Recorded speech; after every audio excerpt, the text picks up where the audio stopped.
Now we get to the late 19th century and we come to the kinds of monsters that I'm actually most interested in because of all of the myths that they tap into. And these are vampires. I don't believe in vampires. Students often ask me that. But I believe in the vampire myth. Just like the Promethean myth that Frankenstein was working on, the myth of the vampire is I mean, there are a lot of details of the myth that I don't mean to go into that we can talk about if you have questions. They can turn into mist, and they can turn into bats, and they can't look in mirrors, and all this sort of thing. It's kind of silly stuff. But at the core of the myth is humans perpetuating their own lives by taking away the life essence of other humans. In a way, it's parallel to the way that humans eat other living creatures. Those humans who intend to live a very long life have to eat either other creatures or other plants or a little both, other living things.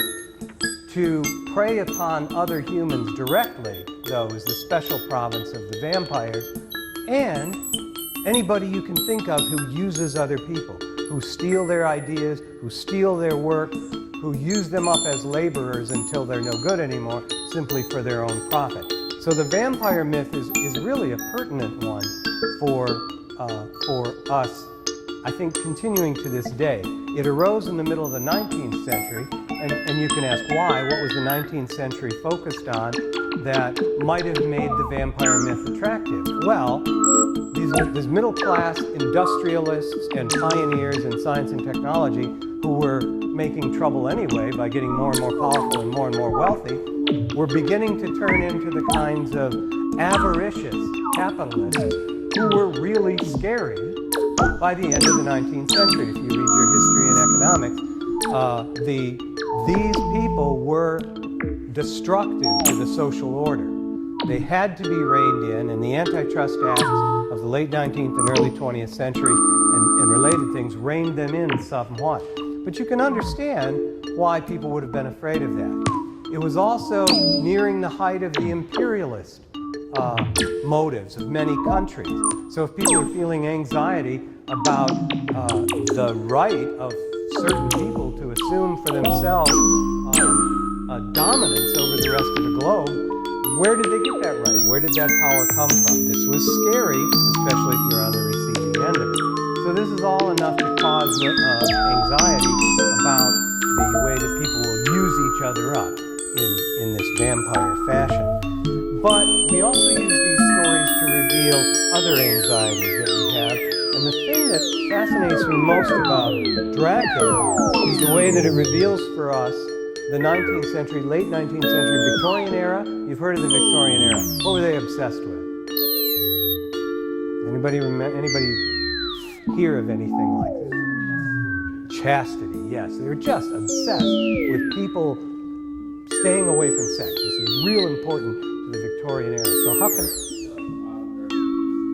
In the bottom. So I have to click on something? All right. Right there? Yeah, that'd be okay if you would drive. I actually don't see it, so it would help if you would. When last time I taught, there were not computers yet. That was actually a joke. This is, can you read this? This is a passage from Dracula, about 2/3 of the way into the book. There are two women who are vampire victims in Dracula. Victims of Dracula, in fact. One is Lucy, one is Mina. Mina is devoted to her husband. She's chaste, she's pure, she's everything the Victorians wanted women to be. She has evidently no interest in expressing her sexuality, and she is a dutiful, hardworking, supportive spouse. Lucy, on the other hand, is always described in terms of how beautiful she is. She is so beautiful and appealing to men that 3 very powerful and wealthy men proposed to her on the same day. This is what her life is like. She's very flirtatious. She doesn't discourage any of them, or at least not quickly enough, and obviously is a really bad sort of woman. So, of course, she's the first victim.